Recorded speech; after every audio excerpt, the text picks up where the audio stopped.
So I was thinking earlier today exactly like how long do we give the squad in terms of the Medicare for All thing? You know, they're not really forcing the vote. We'll see what they actually do, and I'd like to give them credit because they're showing signs of life. But at the same time, you know, how long exactly is this going to take? How much time do you need? We don't have years. COVID's still a thing. So I was just thinking, you know, what timeline do you want to see? What's like feasible? Mm-hmm. But also, you don't want to let them have 6 months. I don't want to give them 6 months to get this done. So, here's the thing. They won't get anything done. Right. Even if they fought like hell. And that's because they don't have the numbers. And so, as much as I like seeing them fight, it's not going to happen. They have the 112 co-sponsors, which is a majority. They do. And so, but as you tweeted out, I do think that some of those will be swayed, and there are other bills that were co-sponsored, and then the votes came up, and even co-sponsors on the bills voted against them. No, they do that regularly. Yeah, and Kamala Harris was for Medicare for All. So I'd say you have to have at least, if you want to actually get that majority of the party and have it be comfortable, you have to have at least, I'd say, 130 co-sponsors. Yeah. If you can't, and you know, you might be able to do less, but I'd say that would make you more comfortable because less people would be swayed. And I also know that I think a lot of people are coming out and being progressive or pretending to be progressive because they know that they will get rocked, especially after Nevada, once midterms come up. And so I think I want the squad to fight, but I would be lying to myself if I thought they could get anything done because they just simply do not have the numbers. They don't have any leverage. And the people in power don't even care about the optics half the time. No. They'll straight up come out and be like, yeah, I'm against it. I'm against all the progressive things because I'm more of a moderate Republican. And go fuck yourselves, like Nancy Pelosi and some other ones. Now, what they're doing now, I appreciate. I do like seeing that they're fighting. But what I am more interested in, because I know they're not going to get anything done yet. I would like them to, but I know they won't because they don't have the numbers, and the corporate stranglehold on the Democratic Party is too high. What I want to see, okay, I want to see them start unifying and then being in opposition, coming out and fighting against things that they disagree on. If they do that, then I will say, kudos to you, good job, keep doing what you're doing. And I would say for that, I would give them 4 months. I don't even care if they win, but what I want to see is I want to see intelligent political strategy. I want to see a unification of the left, and I want to see them leveraging their numbers and any power that they have and the people to try to sway things. Mm-hmm. I don't just want to see a name on a co-sponsor bill. Mm-hmm. I don't just want to see more bills introduced because they probably won't even get a vote. Okay, I want to see you fighting against the establishment. And I want to see that within 4 months. Okay. And if you're not going to do that, then you're, in my opinion, more like one of these triangulation Democrats. But really, I just want to see them fight, even if they're not successful, until midterms, and then hopefully more progressives get elected. I'm a little bit more aggressive. I think I'll give them about 6 weeks to get a Medicare for All floor vote, even though it won't pass. But that's what I want. And I know not a day after that. I want to make it shorter, but I understand progress sometimes takes time. But this is one of those things where it's like, we've been yelling at you to get it done when you had leverage, so why do we give you a bunch of leeway now when you just squandered your only chance? Right. As far as the $15 minimum wage, you could still shoehorn it into a budget reconciliation bill next year, or theoretically, I mean, you know, if you wanted to pass some sort of lame duck Green New Deal, you could probably put it in there as an omnibus bill, or it would be an enormous bill that could include things like healthcare expansion and minimum wage. Well, yeah, but you won't pass that via normal order. You'd have to get the filibuster reformed at least, or eliminated. But I have to put a timeline on something, otherwise they won't do anything, and they think they can just drag it out unless you put a line in the sand. So I'm giving them 6 weeks. Basically, that puts us to the end of, what, April? Right. If I don't see something by May 1st, I'm going back to shredding them. And I'm still going to get them if they do anything spineless between then and now. But if you don't have a $15, or excuse me, a Medicare for All floor vote on Pramila Jayapal's bill by then I'm going to know that all this was political theater and you never really wanted to force the vote and you don't have any power or leverage because obviously it's taking you forever during a pandemic to get a health care bill. And the bill is fantastic. Yeah. It is a amazing bill. It doesn't have like a whole bunch of filler and hidden things and give outs to big corporations. But the one thing that I do want to see is if you're going to do Medicare for All, you have to reform how medicine works in this country. Mm-hmm. And so you have to do what other countries do. You have to have pharmaceutical companies and medical companies, supply companies bid. You have to have them be competitive. You can't just have a company come out and say, okay, now the U.S. government is the number one insurer, so we're going to jack up all the rates. And, your insulin will probably cost you $3,000, but you're covered, the government will pay for it, because all it's going to do is bleed us dry with taxes. And so, I do want to see a floor vote on Medicare for All, but I also want to see bills coming through that are going to reform the way corporate America works. Of course. Now, that will never pass the Senate. Because, one, Republicans are going to block everything, but they've never wanted corporate reform in the entire history of the Republican Party after the transition period, after Lincoln, yada, yada, yada, because they used to be more Democratic, but that's... Neither here nor there.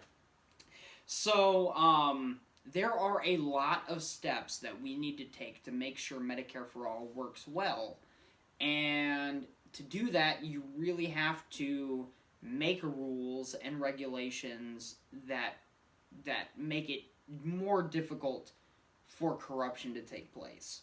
And so I think that bills that would accompany Medicare for All should be written as well. And so, although I think it's imperative that we get all Americans covered, because so many Americans are out of work because of COVID, they've lost their insurance, and COBRA expansions are just a kick in the fucking teeth. Oh, dude. It's garbage. Don't get me started. And, it's such a nightmare.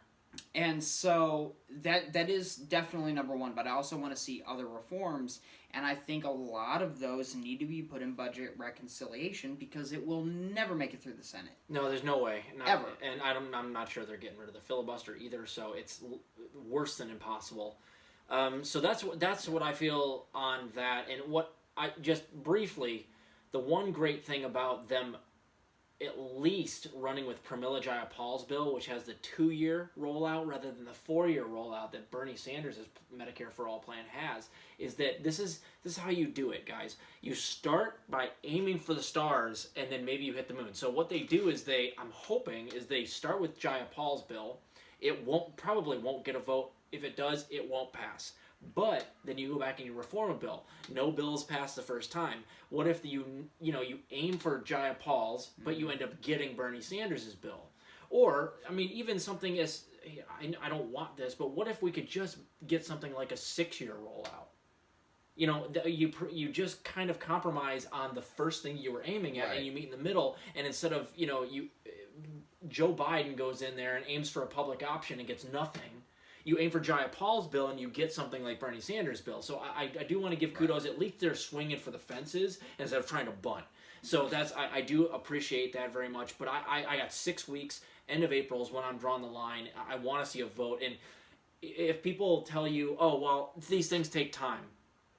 Well, I don't have that time. I don't care if they do. You have to figure out a way. Because we gave you a way. You didn't do it. We gave you an actual solution, and for you to go, oh, well, there's no solution now. It's like, no shit. We told you there wasn't going to be any solution now. We tried to get you to do it when there was a solution.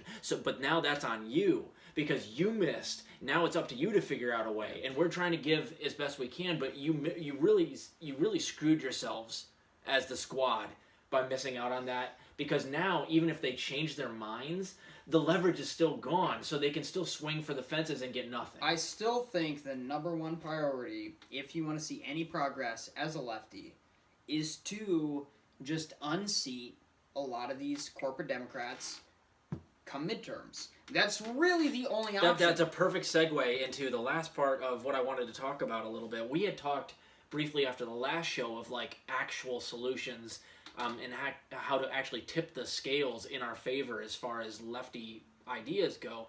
And getting a couple of progressive senators was an idea you gave me, and I just thought maybe it just didn't occur to me because I thought it was so far fetched. I thought that some of these senators were so untouchable by even somebody like a Justice Democrat that it wouldn't work. But I did go through, and I've got some names here, and I'm going to read them real quickly here. These are Democrats that are up for election in the midterms that I do believe are vulnerable because they didn't win by very much. Well, they're typically unanimously hated. Well, exactly and right. And they just got where they are because they have big donors. Exactly right. So I'm going to read them to you, and the first 7 or so, maybe 8 are Democrats, and then there's a couple of Republicans who are stepping down. So it's going to be an open election. So anybody can win, and maybe we can run somebody there too. Yeah, I mean, they're stepping down because you can only suck corporate dick for so long. Exactly, dude. Your jaw gets sore, man. Ask Tom Perez, man. That's why his voice sounds like that. It's all the deep throating he does. All he does. But so we've got Alaska, Lisa Murkowski. Colorado's Michael Bennett. You guys know him as that, surfer dude that was in the debates running for president, and he's one of the most boring, dumbass mofos on the planet. I'm from Colorado, and he is an absolutely terrible senator. Just he might as well be a Republican. Like it's ridiculous that Colorado got as far as they did in progressive ideology and with what they've actually done with marijuana, considering he was a senator there. Yeah, didn't he vote against that? I think he did, and that's the thing. I don't know how. It's probably before his time, but anyway, Hawaii has Brian Schatz. Illinois here is Tammy Duckworth.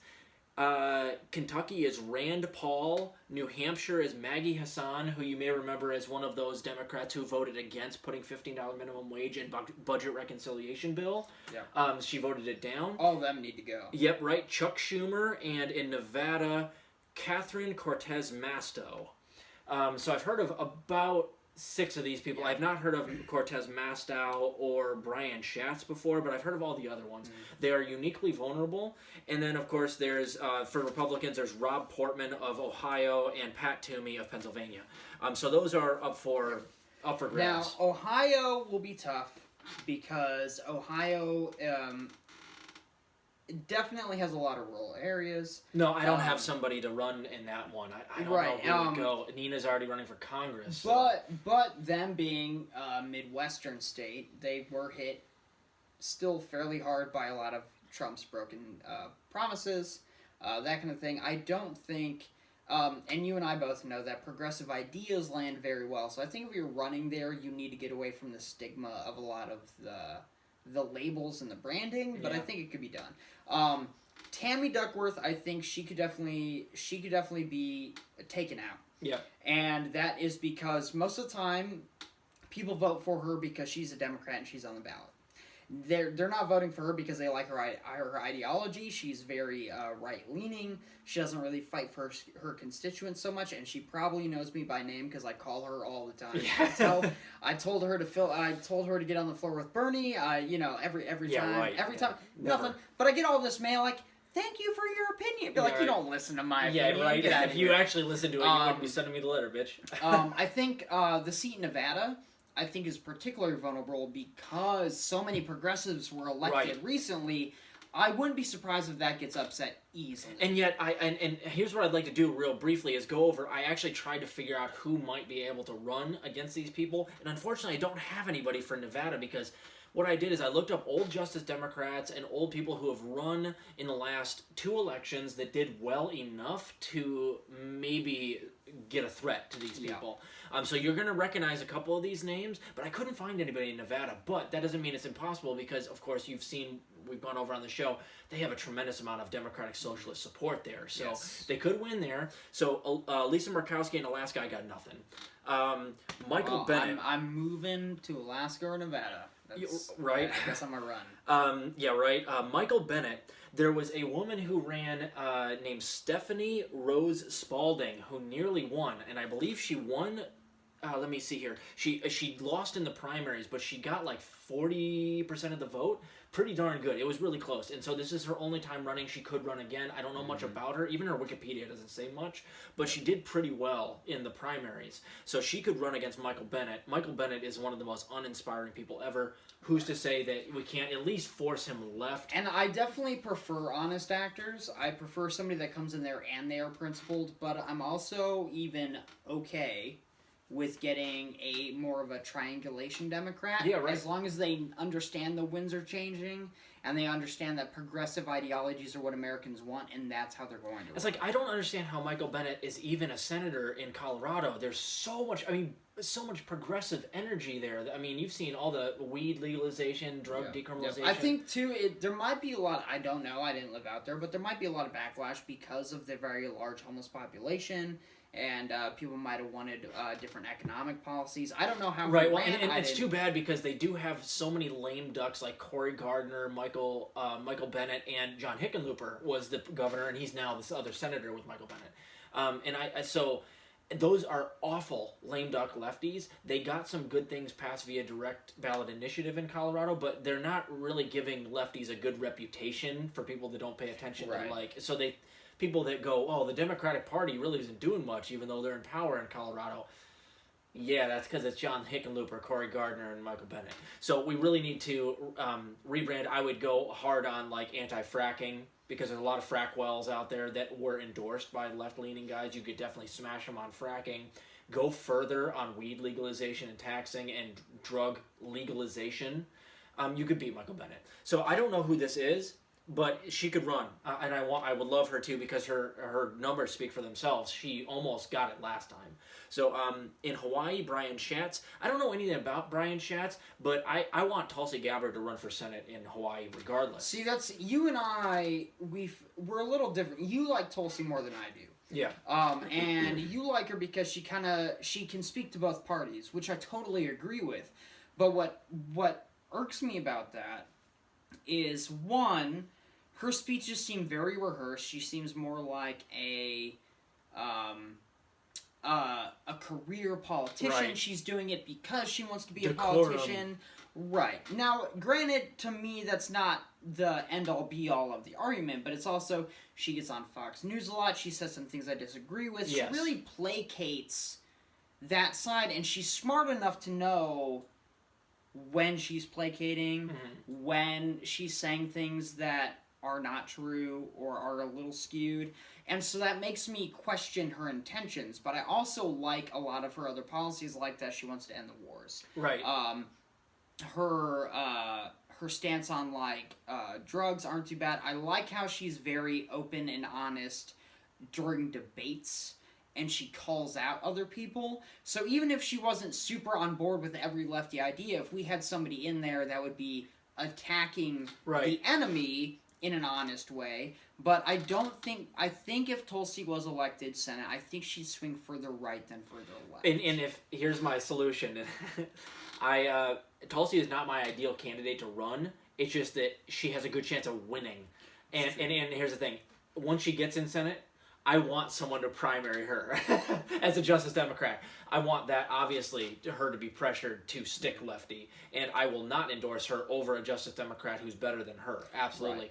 Right. I say her mostly because I think that the centrist Democrats that Hawaii has right now can be beaten by somebody like Tulsi, and I'm willing to endorse her simply for the 4 or 5 things that I know that she's good on. Yeah. If she were just to stick to those 4 or 5 things, I could allow the 5 things I disagree with her on to slide for now. But yeah, I would love for her to get to win and then get primary from the left. Tammy Duckworth, this is my favorite one, and I absolutely would love this lineup. Marie Newman, who just won and is in the House now. She won this recent election. She is one part of the squad now. No one knows who she is. I voted for her too, and she's I donated to her as well. She's wonderful, and so she absolutely did very well. And I think she could definitely run against Forgive me if I'm wrong, but wasn't so we're pretty we're definitely more blue because of the areas that we live in, but we're kind of surrounded by red. But she got a good amount of the vote. Yeah. Yes. She definitely spoke to. Let me see if I can actually bring it up here. Kind of both sides in this area, and most people don't like Tammy Duckworth. Yeah, no. And Duckworth is... She's not unanimously hated, but she's just one of those politicians where you know they're not going to get anything done. Yes, indeed. And everybody knows that. And so getting her seat taken over would be too hard. Yeah, I'll bring it down here. Yeah, Marie Newman, she won with 56.5% of the vote, Yeah. and she lost before. She ran before and she got 49%, and then she ran a second time, and that's why it's important to run a second time. But Marie Newman, I think, would be wonderful. I don't think she's going to just spend 2 years in the House and then immediately run for Senate. But I'd push her because she'd be way better than Duckworth, and you get so much more power as a senator. And Marie Newman's already run twice, so she's battle tested, and if people know her, I would love for her to run. Also, against Duckworth. if you ran in Illinois, because there is such a big mix. So you have a lot of the cities, especially Chicago, they're Democratic. Peoria tends to be more Democratic, even Bloomington a little bit. But you have a lot of red surrounding these little alcoves of blue, and that's typically most of the country. You'll see that. Yeah. But if you come out and you run and you make sure that you let a lot of Midwesterners know that I want your farms to do well. Right. I want you to have good rights to your land. I want you to keep your guns, but it's also I want to be good on education. Mm-hmm. I want to be strong on unions. I want to have like good flexible tax plans. Like there's a lot of things out there. I want to put more funding into healthcare because a lot of these places are healthcare deserts. Rural areas are healthcare deserts. Exactly. And then there's also a lot of most people, even conservatives around here, are like, yeah, man, who could go crazy on drugs, legalize tax and regulate more drugs. There's a lot of things that you could talk about that would speak to both red and blue people, and I think she's good at that. And it wouldn't be way too difficult to make sure that you aren't vilified. And if you're already running against another Democrat, well, that makes it even easier. Go heavy on anti-big agro. Yeah. And heavy on make sure you bash TPP and NAFTA. Now Tammy Duckworth, she's too young. I don't believe she was in office for any of that stuff. But you could make the argument that centrist Democrats who are ideologically similar to Tammy Duckworth are pro TPP, pro NAFTA, pro PNTR, permanent normal trade relations with China. So if you go rail against those things like Trump did in the Midwest, it'll land. And of course, that's a populist left idea is anti-outsourcing. And everybody does it, and they end up getting arrested because it's Illinois, where our governors make our license plates. But rally against corruption and really go for getting these corrupt people out of office, because one of the reasons Illinois is run so poorly is because all of our governors keep getting arrested. Like, all of our politicians keep getting arrested. Dude, I'm from Detroit. I'm from the days of Kwame Kilpatrick getting arrested. So I'm used to that. So as mayor of Detroit. Everybody runs on that around here. Yep. Everybody does. But very rarely do they ever really do anything once they get in office that's not corrupt. Usually it's the opposite. Like, our governor that I actually voted for because I liked his stance on education, he upped our taxes on literally everything. And part of me is like, you son of a bitch. But on the other hand, I'm like, but we're also hella broke and in the red, like, really far. And our bridges were so bad that when you went to the IDOT website, you're supposed to be able to get a copy of the actual grade and you can look at the report. It wouldn't let you. It's so bad. They were so bad. And so now our bridges are getting fixed. And some other things, and so people are like, where's all this money? It's supposed to be going to the roads. It's like, dude, it's going to the roads. The roads were so bad around here that it's going to take years to fix. And that you want an actual infrastructure plan, put Marie Newman But then he's also kind of like hypocritical. He let his wife take a vacation mid-COVID. Nepotism kind of runs heavy in him, and so he's definitely one of those politicians that kind of does favors and other things. So would I be surprised if some corruption stuff showed up? No, not really. Right. And so rallying against corruption in Illinois or any Midwestern state really is a really big win, especially if you show that you will fight for just small dollar donations. Don't take super PACs. Exactly. Easy peasy, and then just rail against corruption. The next one, and this was big in the news lately, is Rand Paul. Charles Booker, my boy, who ran against Amy McGrath to take a swing at Mitch McConnell in his most previous election, he said he might run against Rand Paul, and he tweeted that, and the tweet got so many likes, like hundreds of thousands of likes. Right. So I was like, oh my god, dude, run against Rand Paul. Now, do you think he would win? Because Rand Paul is in a very heavily Republican. Believe it or not, though, he is not as liked as McConnell, or as far as like the favorability differential, where he was. They said that it's like Mitch McConnell won by 20% or something in the last election, and he beat the shit out of McGrath too. Right. Rand Paul only won by, I think, 6%, so he's more vulnerable. And as it turns out, Kentucky, I think Rand Paul is actually vulnerable. Maybe I'm wrong. I would have thought the same thing because he's so libertarian, and people in Kentucky are ultra-libertarian, right? And Mitch McConnell's more like authoritarian, right? But as it turns out, it looks like Rand Paul is actually more susceptible to someone like Charles Booker. And Charles Booker would, again, he'll take Lexington, he'll take Louisville. You just got to make sure you run the same campaign, and he's already run for Senate once before. He's got the infrastructure. Do it again, and he almost took out McGrath. If they hadn't put, tens of millions of dollars. The hard part is where they're running. They really have to fight against gerrymandering hard. Yeah, well, good luck. Where all the Democrats are like packed in, just like Texas. And I honestly think a lot of that is probably why Mitch McConnell won. I know it's a very deeply red state, and so a lot of them might like Mitch McConnell because he's so anti-Democrat. Or they just don't know any better. Again, they're like one-issue people that don't know any better. They just know McConnell's. But Kentucky is I'm going to do a whole show just on Kentucky. I've been researching the hell on Kentucky. It's just terrible. It's a terrible place. And so I love their chicken, okay? But it's a terrible place. And I'm going to go really in-depth on it. I don't know how many people are interested in it, but they really should be. And so it would be hard for a Democrat to win because of the ideology. But there's so many issues where you could really help the constituents in Kentucky if you could only get away from that blue-red label. And I think Booker could. He did well last time he ran. He didn't win. He barely lost. Just barely to McGrath. Yeah. And honestly, I think a lot of that was voter suppression. Really. It was. And so I think he should do it. I think he actually can win. I'm not kidding you. I think, and I'm not putting the odds of success high, 1 in 3 maybe. But the thing is, he's got the infrastructure. Rand Paul, I can't imagine he does well with colored people. So, I mean, Charles Booker would immediately clean house. He also... people of color. People of color. We have to remember that. People of color. It's hard for me to keep all that straight, but people of color. Yeah, so they're going to do just fine. And Booker would clean house in Lexington and Louisville.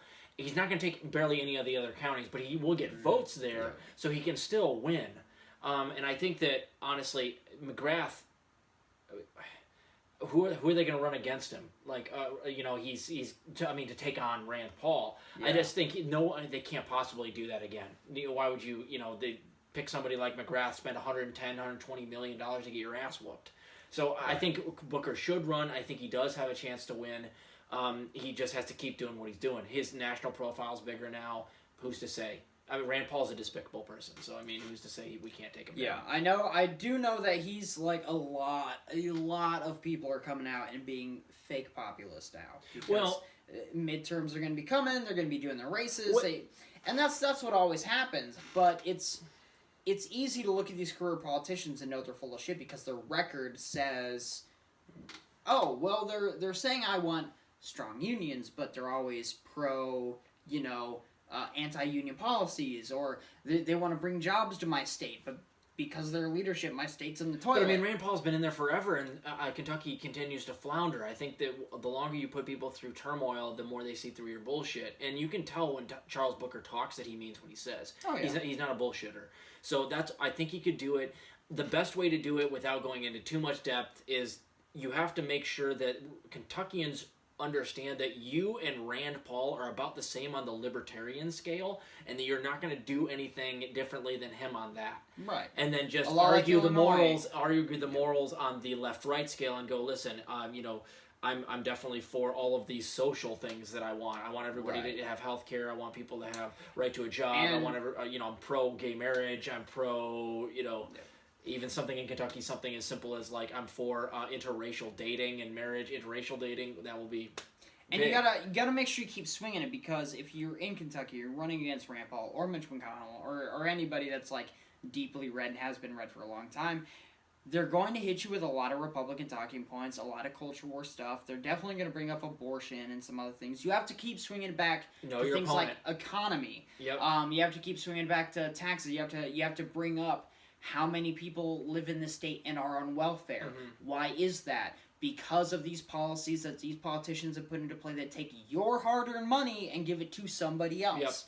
Yep. And there's also areas in Kentucky where the infrastructure is completely like garbage. It's gone, mm-hmm. and there's literal sewage just being pumped out into people's backyards because there's nowhere for it to go. And it's like a third world country's version of a third world country in some areas of Kentucky, and they've been having these libertarian right-wing policies for so long. Yeah, but it happened under their watch. And that's because those policies do not work. They do not benefit people. They only benefit corporations, and corporations love slavery, and that is what's happening. That is what's happening to Kentuckians. They're basically slaves because they don't make enough. They don't put any money into the infrastructure, and then you have people like Rand Paul that rally against abortion, mm-hmm. and they don't want you to take away their guns, but they're not doing anything to help you, and I think Booker could do well. Would he win? I don't know how strong propaganda reaches into those communities. I don't know if it'll break through that stigma of being blue or red, but I definitely think he does have a chance, and I think he should take it. What's he got to lose? Right, exactly. Exactly right.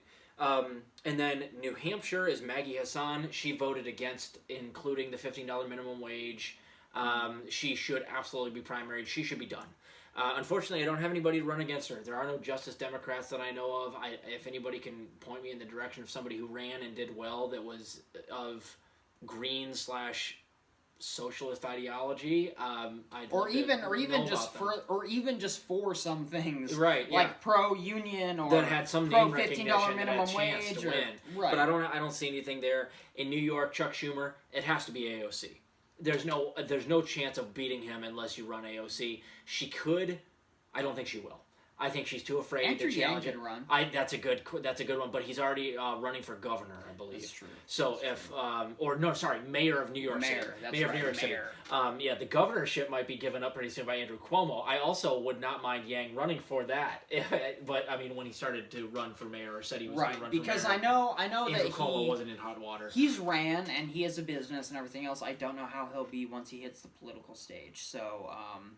Being mayor for a little while, we'll see that, especially a big city like New York, it gets you. Like, everyone loved Giuliani until he started fucking up. Dude, and my God, so, and Giuliani didn't even have... We were proud of that guy. Yep, he didn't even have that great of policies either. There were some shady things that happened under his watch, but the nation loved Giuliani because of how he was touted in the media, and so I think Andrew Yang would get a lot of good coverage, but I also think he'd get a lot of good done. Yeah. And so, I definitely hope he wins. And if he does win the mayoralship, I don't know how that's. I don't know. Mayor. If he wins that race, I think him reaching out into other areas of politics, like being a governor or being in the Senate, would be way easier, and it would probably just be a landslide, especially if he does well in New York. Yeah, he did well enough coming out of nowhere as a presidential candidate. Better than Michael Bennett, and he's a senator already. So he's like, "Hey man, I want to give you money," and I was like, "Dude, I love half the money." senators, you bid better than Kamala Harris, and she's VP. So I mean. Nevada is Catherine Cortez Masto. No idea about her. I don't have anybody in Nevada that could run against her. And then the last one here is somebody. There was Rob Portman and Pat Toomey, who are both Republicans who are stepping down. Yes. So there will be a free election, free for all. There is one Justice Democrat in Ohio named Morgan Harper who did very well. She's right here. She not very well. She got 32% in the primaries. Pretty good. She did lose the primaries. For an unknown candidate. That's not bad at all. That was this most recent one. So I don't know anything about her, but again, if she's got some bravado, man, if she's got some real big courage, some cojones, then she could actually take him on.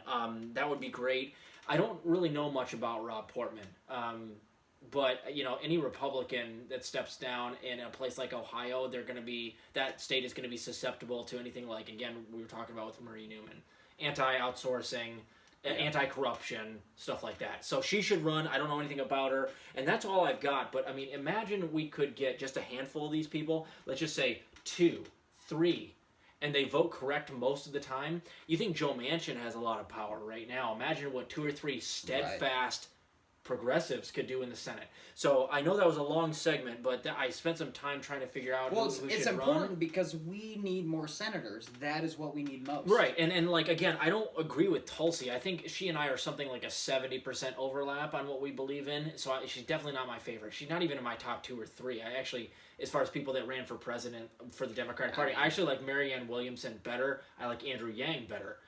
About a tie with Yang, and I love Bernie Sanders better, obviously, than that. So she's like top 4, right? So I would love her to go in there, and she has the national recognition and the profile to do it. Charles Booker does too, to run against Rand Paul, and Marie Newman is the other one I would love to see run against Tammy Duckworth. Other than that, a lot of these are going to be long shots where you're more or less just trying to push a lefty left and embarrass them a little bit. Like I said, some sort of kamikaze campaign. If you get lucky and you knock out Michael Bennet because he's so uninspiring, if you're Stephanie Spalding, go for it. She did pretty well. And maybe we'll get lucky. No one thought AOC would beat Joe Crowley. Right. And so, I don't even think she did either. Right. No. So I think that these people should be taken seriously. They should consider a run. And everyone that I just named should be primaried. Beyond that, I think there should be people. It's hard. There's one true progressive in the Senate. And that needs to change. And that's only Bernie Sanders. Yep. And I love the guy, but he's 78 years old, 79 years old. Why not? I mean, when is Feinstein up in California? When can Ro Khanna run? I think it's in 4 years, maybe. Yeah, and she'll be like 108 years old. Like, why can't Ro Khanna be in there? Right. I mean, it's when you have news stories about the president tripping, and then everyone has to say, "Oh, he's fine." You're too old to be president. Not that I have anything against old people, okay? Sometimes I get upset when I'm behind them and they're driving. Okay, but I'm going to be old one day, so I respect elderly folks. But the fact of the matter is, if you could die from tripping, you shouldn't be president. I think I'm a pretty sharp guy, and I think you're a pretty sharp guy too, but if either one of us were in a position of power at age 78, the first thing I go is, I shouldn't be in this fucking situation. I don't know what I'm doing. I shouldn't be in here. Neither should you. Right. I'm smart, but I'm old. I get it. Like, and I'm not being ableist. Okay? Right, exactly. I'm objectively not capable of doing this. Because we've had great presidents, like, in wheelchairs. Yeah, of course. I know Kennedy had nothing to do with that. Had a lot of issues, yada, yada, yada. But the fact of the matter is, if you're so fragile, that there has to be all these news stories. What happens if someone tries to take you out and there's an assassination and you have to have your own Secret Service tackle you and you die because they're trying to save Hillary Clinton's passing out when she stands up too fast and she wants to be president. We've all been there. Okay. Yeah. And then when I'm taking a huge hit of weed, I don't think she's doing the same thing. Right, but then there's also I also think, so my grandmother's older than Joe Biden and she's sharp as a tack. Okay, love the woman. And, I don't agree with everything because she's definitely more of a conservative because she's older. But, she's right there, her mind's not going anywhere. And so then you have people like Joe Biden and he can't remember, the Secretary of Defense. And he's fumbling through his speeches. And during debates, he's saying, oh, my time's up. And he's got an entire minute left on the clock. It's just he is not fit to be president. Burners have been saying this for years, and I feel bad for Biden. I didn't make fun of him in the video I did earlier about him falling down the stairs. What I said was, like, dude, get him some fucking help. Like, Jill Biden is one of the biggest enablers of what I would consider elder abuse of anybody I've ever seen in my life, because she knows. She knows better. You've seen that video where, like, he starts going off the rails and in their basement, and she, like, steps in and, like, she's like, oh, it's okay, don't worry. And she does damage control when he starts losing it because she knows, and she comes in and smiles all big. She knows what's going on. She's enabling it, and it drives me crazy because, like, we told you guys back during the primaries that he was unfit. And he is unfit. They've got him on some sort of amphetamine now that's helping a little bit. Maybe they got the L-Dopa on him finally. Well, like I said, I think he's on Alzheimer's Alzheimer's meds. Right, or L-Dopa if it's Parkinson's, because he's got that shuffling gait. Y'all ever seen that Joe Biden? And I swear to God, look at this. Next time you see him walk, he walks like this. He has his arms out like this. I'm a doctor. That's a shuffling gait. He does that for balance purposes because he's in early stage Parkinson's disease, in my opinion. And what they've got him on is L-Dopa now, and it's helping him a little bit. That's why he's not as bad as he was during the primaries. And Parkinson's also affects your speech. Right, it does. You'll see, and his bottom lip twitches too. Occasionally, watch for it. That's another thing that's part of Parkinson's. So they've got him in L-Dopa now, but you can still catch these